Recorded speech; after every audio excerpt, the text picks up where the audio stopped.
Well, today marks 1 year since a pair of devastating wildfires fueled by high winds swept across grasslands near Nanton and Fort Macleod. Before it was done, the flames had consumed 4 homes and a large section of land. A year later, the rebuilding process is continuing. Jan.04 reports.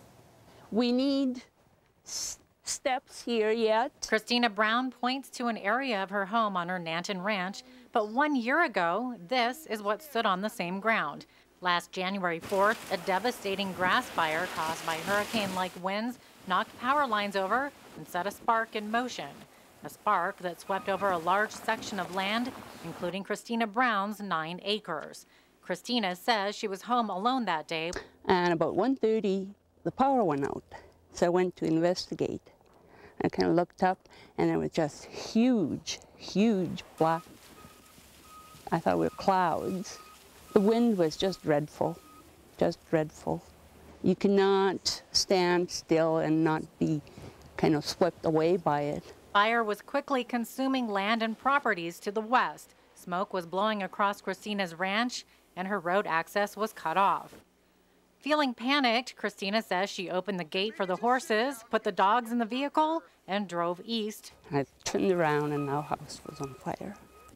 Just huge, big fire, and shop, I guess, started first. I just didn't think that it would jump the road. Within hours, only ashes were left of the Browns' custom-built home and surrounding structures. The only items Christina says she saved were the clothes on her back and her purse. After the fire, no one's ahead. It's a pretty big loss.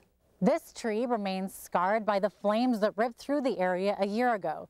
And today, it's a reminder of the financial and emotional scars felt by the families whose homes were destroyed.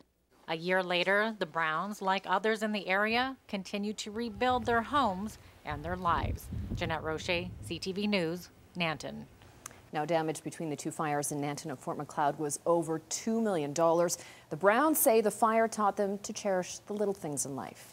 Meanwhile, fire officials in the MD of Willow Creek say they continue to learn from those large grass fires 1 year ago. More than 200 people filed property damage claims during the fires near the Claresholm Nanton region and Fort Macleod. Officials in the MD say while the Emergency Operations Center worked well, they have made improvements in some areas, including mutual aid response communication and radio dispatching.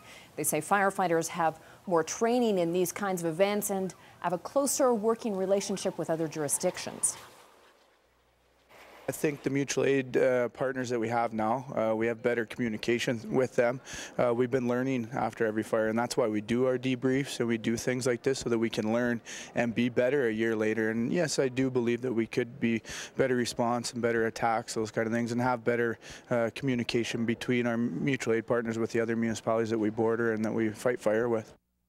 Fire officials say they've also learned from the grass fires on the Blood Reserve and in West Lethbridge, where the MD of Willow Creek helped to provide mutual aid.